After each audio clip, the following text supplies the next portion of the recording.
Hi, my name is Talia. Welcome to Talia Nerds Out. Just want to give a wrap-up for quarter one of Historathon. I might do this in a couple of videos because I had not necessarily a huge amount that I read, but I don't want to have a terribly long video. We'll see how long this goes. I'll try not to ramble too much. I started the year off in Roman Britain. It was a book by Guy de la Bedouillard, and I've talked about it previously, so I really won't go into it much here. But the book that I had read was, I just want to give you the title, Defying Rome, The Rebels of Roman Britain. So I had started off there with my reading, and I kind of stuck with the feeling of, I don't know, I was really into reading ancient Rome this particular year for this particular year for quarter one. So other books that I ended up, well, the next one I ended up doing was Rubicon. And some of these books I ended up doing concurrently. Rubicon is by Tom Holland. I read it as an audio, or I listened to it as an audiobook. I borrowed it through sorry, just trying to bring it up, the cover. I listened to this through, I did listen to this through Audible because I had an extra free credit. So this is your basic end of the Republic, headed into the Empire story. Well told, sticks in your head, but not necessarily anything new if you have read a decent amount or even a small amount. Even if you read something that covers ancient Rome but wants to give a bit of a background before leading into something about the Empire. It's just your basic, this is what it looked like, end of the Republic, head into Empire. His next book, Dynasty, apparently covers, I'm not sure if it covers I think it covers Caesar and the fall of the Empire. I can't remember if Rubicon, I think Rubicon ends with Caesar's death and goes a little bit into Octavian. But I think that Dynasty is like Augustus through the end of the Empire. I'm not sure I haven't read Dynasty. I enjoyed Rubicon. I remember the reader being easy to listen to. I'm trying to see who the reader was. Andrew Sachs. Enjoyable book. I gave it 4 stars on Goodreads. But nothing new if you read a lot of ancient Rome. The next one, I'll cover that one later. I might do that in a different video. Okay, next one I want to talk about is Scipio Africanus, Greater Than Napoleon. This is a topic that a person that I have not read a whole lot about. He comes up in bits and pieces in other readings that I've done. In particular, what made me want to read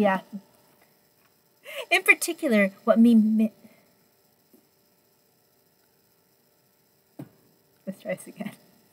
In particular, what made me want to read about him was the beginning part of this book, Intelligent Activities in Ancient Rome, Trust in the Gods but Verify. The first chapters, I think in particular when you're talking about Hannibal's spies, I think that they touched on Scipio Africanus. It was after reading this, maybe even after listening to Rubicon, they might have touched on Scipio Africanus a little bit in there. I can't remember. But regardless, at least this book, possibly the other one, made me want to check out Scipio Africanus because I realized I really hadn't read anything about him. And I think this was the most highly rated one. I ended up borrowing it through think I got it through Hoopla. And it turned out, something I didn't realize, I also had it on Kindle, so I ended up switching back and forth. I want to just show the cover.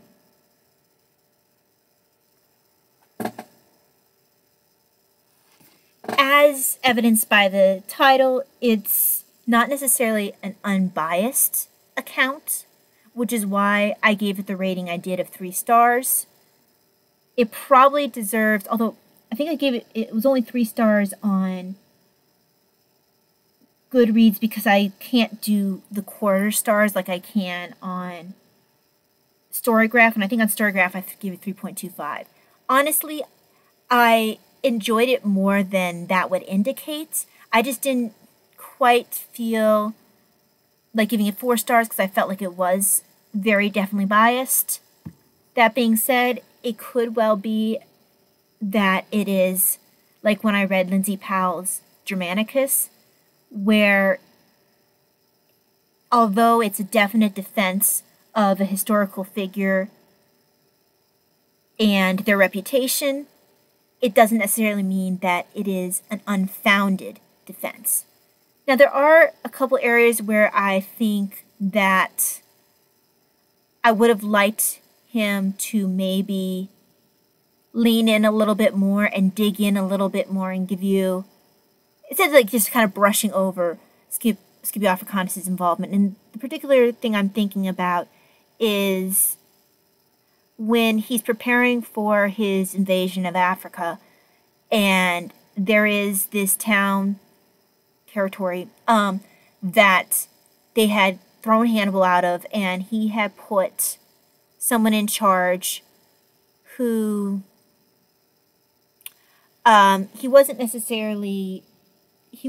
underneath Scipio Africanus as in like he was one of his attached to one of his legions. He was, I can't remember what his position was, but regardless, this guy abused his authority. And then when some of the Roman centurions, I believe it was centurions, might have been tribunes. Anyway, when they had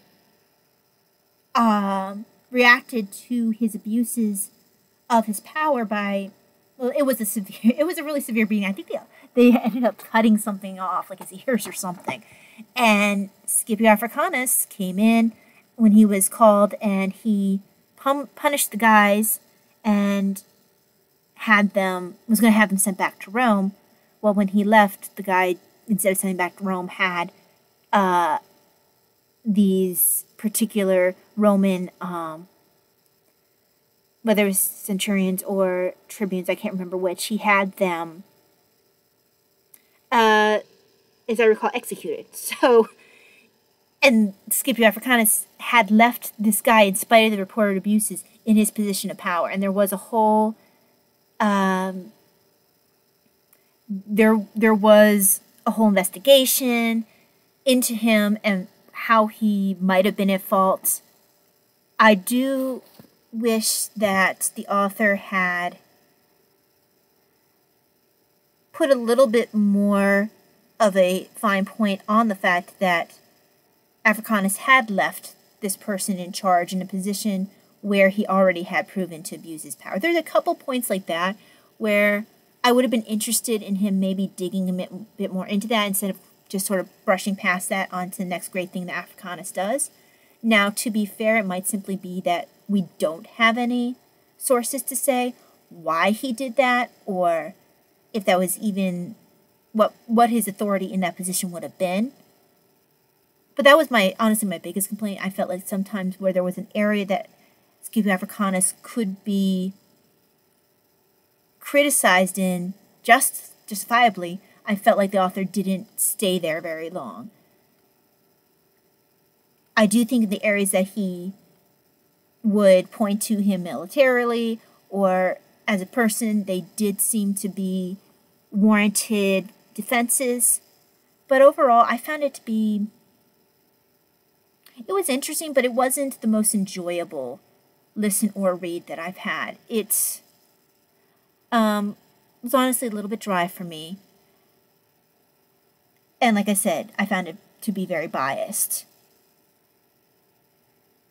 Now, I don't know if he's done a video on it, but one of the hosts of Historathon 2024, Triumphal Reads, he read this 2 years ago and he gave it a 5-star rating. So I don't know if he's done a video on this book in the past, but if he has done so, I would recommend checking out his review because he is much more knowledgeable in the area of antiquity than I am, and I'm sure that his insights would be valuable if he has provided them. What else for Rome? The next one that I'm going to touch on only briefly because it's kind of a crazy thing. It's not even really in the sense of being real. It's not an actual, I wouldn't necessarily consider it a Historathon thing. It's called the Crucifixion Report of Pontius Pilate to Tiberius Caesar. Suffice to say, it's not real. It only takes a little bit of reading into it for you to tell that this is the equivalent of bad fan fiction. The style is sycophantic. Honestly, it's written in that gushing form that almost feels like a bad romance novel. It's without actually having the romantic subtext, but it's that kind of over-emoting, and they're giving that to Pilate, which really doesn't match. It's tonally incongruent with the Gospels and how he comes across there. In some points, actually, to what they're putting down almost contradicts what you're seeing in the Gospels, just because what would happen wouldn't make sense. And I believe it contradicts other sources on him. I have an actual scholarly study of Pilate coming in that I'll probably read next year. But this is not. This is not a real document. This is this is one of several, from what I understand, forgeries that exist that are attributed to Pontius Pilate. There is also apparently a forgery attributed to Tiberius writing back to Pontius Pilate. It's just full of really odd things. Go in there not expecting, if you do read this, just don't go in there expecting to take it seriously. It's laughable. I couldn't keep a straight face after a while. I just finished to say that I did. But if you do choose to read it, I would recommend, as a counterweight, reading an article called Truth in the Details, the report of Pontius Pilate to Tiberius as an authentic forgery. And the author of this article discusses how there are different kinds of forgeries, and what she means by an authentic forgery. This article is one of many that comes from a book called Rethinking Fakes and Forgeries in Classical, Late Antique, and Early Christian Literature. However, the actual book itself, which like I said, is a collection of multiple articles. It's too expensive to pick up on its own. I want to say it's, gosh, if you were to do that, it would cost you at least $100. It's way expensive. But you can get just this chapter free online. And I'm just going to repeat it in case this is something that you're interested in. Truth in the Details, the report of Pilate to Tiberius as an authentic forgery. I do cover my review on Goodreads that there was also an article, I want to say is written in the 1970s, that was put out in a Catholic paper that discusses that the Vatican reviewed this purported report and says that it is not true, not real.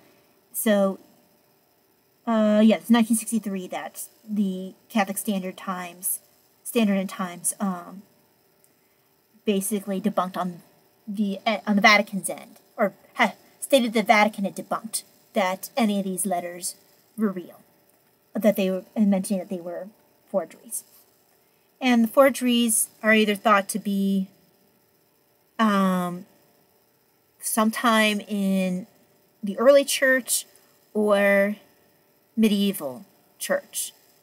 And the article that I mentioned, Truth and Details, Report of Pilate to Tiberius as an authentic forgery, that author covers why someone might have produced this kind of forgery.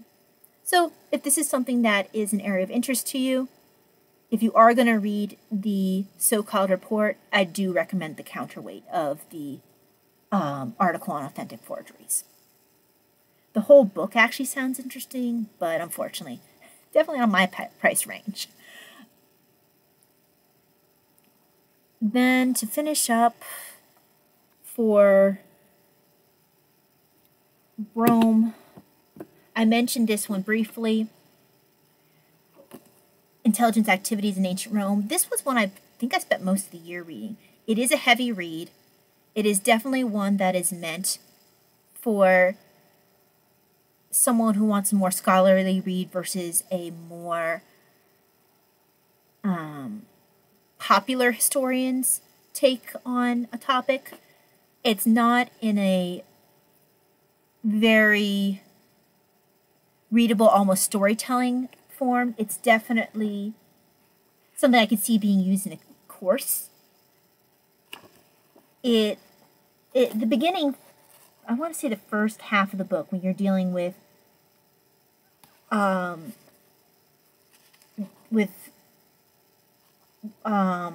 intelligence activities in the Republic, with Hannibal, through to Caesar.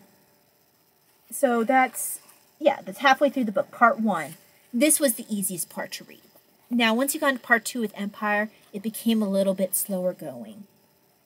And the worst of it, now I did enjoy, probably the best part of the Empire part was the slaughter in the Tudor Big Rock, Varus.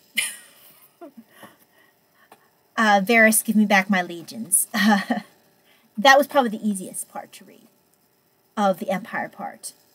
The most difficult part was a chapter on transmission and signaling, and this is what reminded me that this is not a book for the faint of heart. This is really not for the casual reader of ancient history.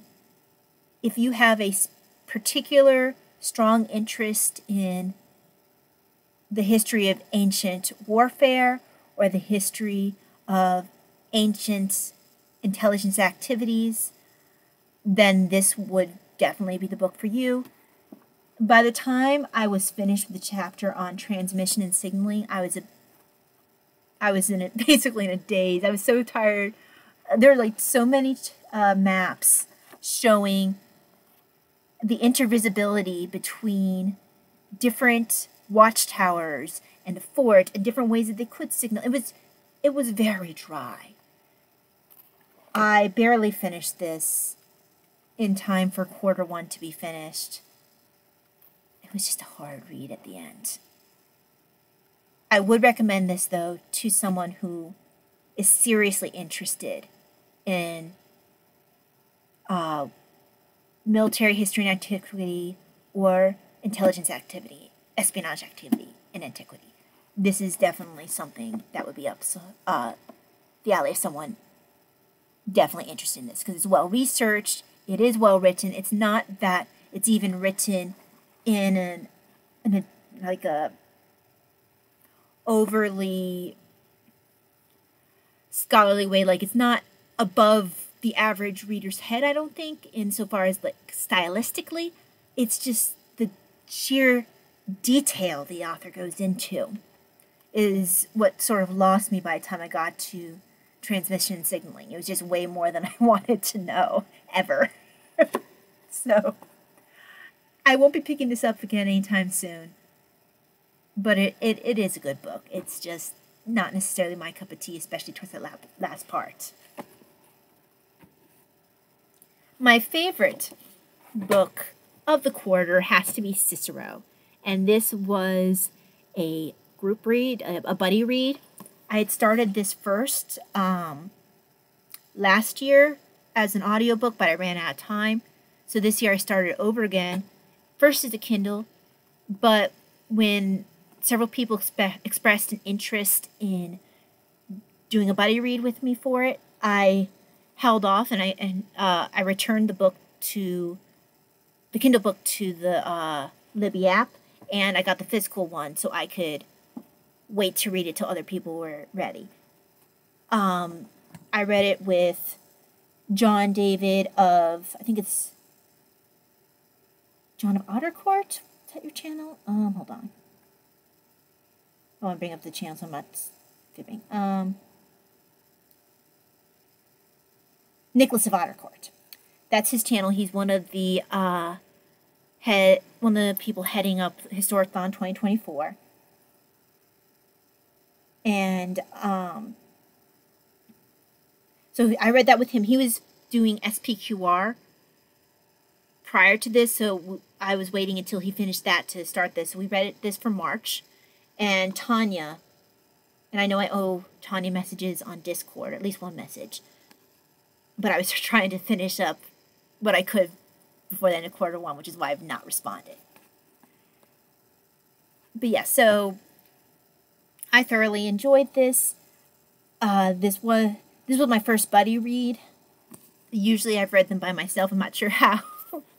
I was somewhat involved in the buddy read and talking back and forth, but at that point I was desperately trying to finish several books at once because I also was having a lot of fatigue this year, and I was having a difficult time really getting focused reading in. That being said, I love this book. I will definitely happily read more of Anthony Everett if this is any indication of what the rest of his body of work looks like. I love the fact that we really get to see Cicero as a person through this. He is just the mixture of his virtues combined with his very human insecurities and vanity and tendency towards being a bit dramatic.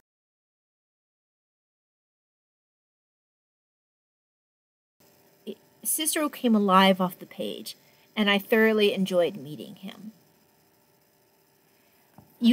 I felt like I could tell that Everett liked Cicero in spite of all of his faults.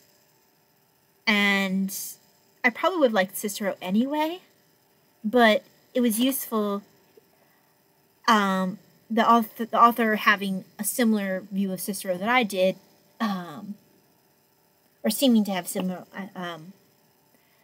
tendency like Cicero that I did, really helped. That being said, unlike with the Scipio Africanus book, I didn't feel like Everett made excuses for Cicero. When Cicero was being vain or was being sometimes a little bit cowardly, when he would lose his nerve, when he would be dramatic, he didn't try to hide those flaws of Cicero's. But equally, he allowed Cicero's genius to shine forth, his